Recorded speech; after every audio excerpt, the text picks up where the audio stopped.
All right, folks, for 132, there's a lot of things going on here in Unit 7, and it'd be tough to handle in just one video. I'm probably going to go make two out of this. This is a decade of change, or decades of change.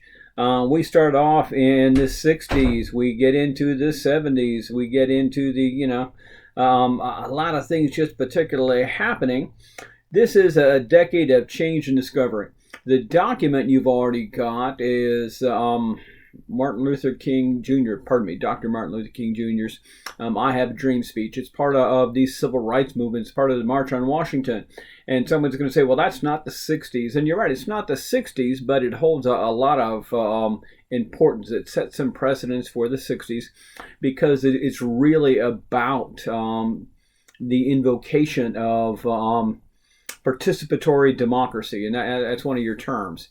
It's important because what happens with the civil rights movement is you get a whole lot of folks that are coming back from the Great War, the war to end all wars. They, as I said before, find out that when they're in Europe, regardless of their skin color, they're Americans. Turns out when they come back home, suddenly, once again, they're Black Americans, or they're Mexican Americans, or they're Native Americans versus just Americans. They're looking at reduced rights. They're looking at increased discrimination. They're looking at housing discrimination, pay discrimination, job discrimination. They're looking at just all sorts of things that pop up. And it's more prevalent because they have seen the possibility that there is indeed a chance to live without that discrimination. After having bled in the war, then what we're going to look at is a demand. Okay, we're going to look at Martin Luther King Jr. and the civil disobedience. He's going to pick up a page from Mahatma Gandhi in this case, but also we're going to be looking at Cesar Chavez, who is going to lead the United Farm Workers, which are a big part of the Mexican American community and the migratory workers, and they're going to start saying, hey, listen, if black folks can have the Black Power movement, if they can have the Black Empowerment movement, my dad, who is Chicano, who is Mexican American, always called it the Brown Power movement. He said, well, we can have our Brown Power movement then. And he used to tell me all the time, Viva la raza. Which is part of the celebration of that movement, of that celebration of life and the race and things. And so there's a lot of things that are happening. We're looking at the civil rights movement, and that's hugely important.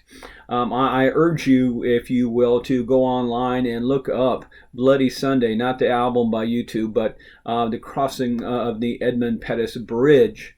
And the civil rights demonstrations involved with that. I urge you to look up the Black Panther Party, believe it or not, because the folks that start that actually have some good points, they have some good ideals.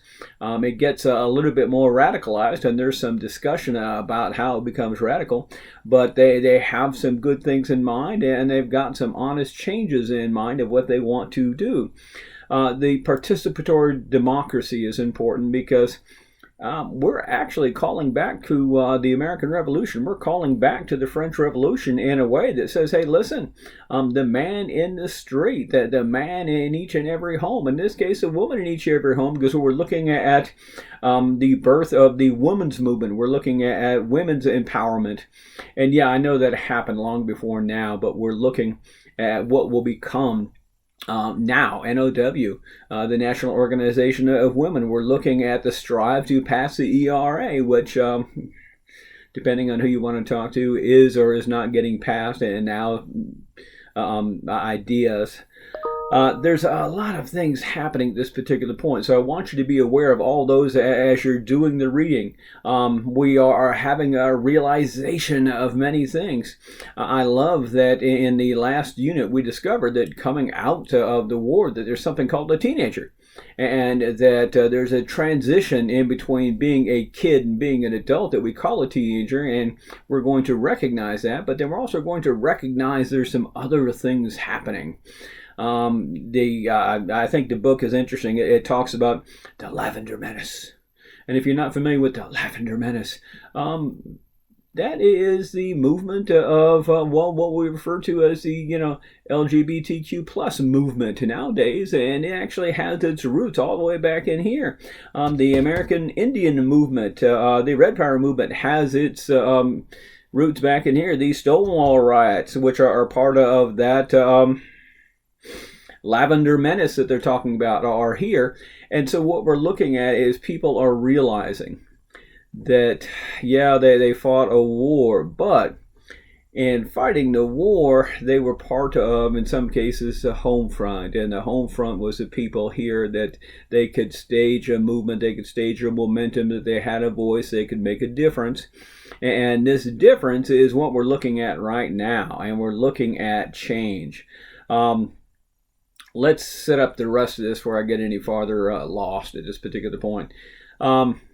We know that when Kennedy comes on the scene, John Kennedy comes on the scene, that he's going to run against Nixon. If you've not had the opportunity, as I suggested, to look up the videos for the first televised presidential debates, it's an interesting thing because Nixon is debating Kennedy, and Nixon, he stutters a little bit. He stammers a little bit.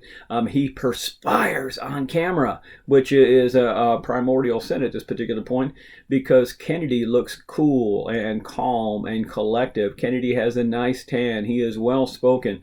He has charisma. You can look and see this is what gets Kennedy elected, and Kennedy starts to make some changes in civil rights.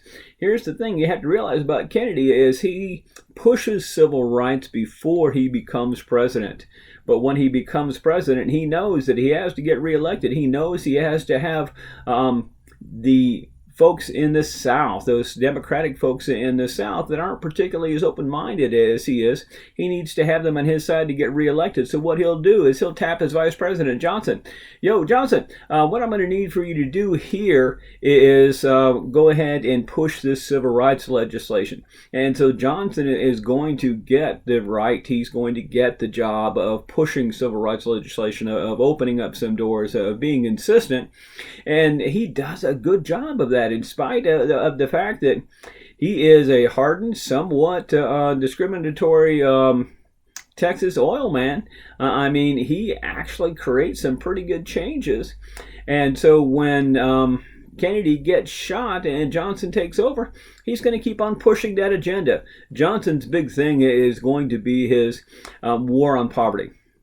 And he says, listen, what we're going to do is we're going to go ahead and stage this war on poverty. We're going to go ahead and dedicate millions of dollars to fighting poverty, to lift people up, to assist them. Part of that is going to be the Higher Education Act.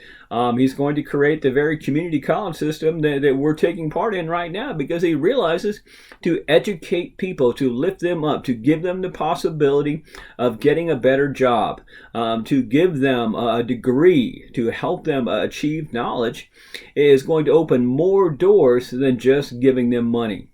Yeah, we want to give them money too, but we want to give them the possibility of helping themselves.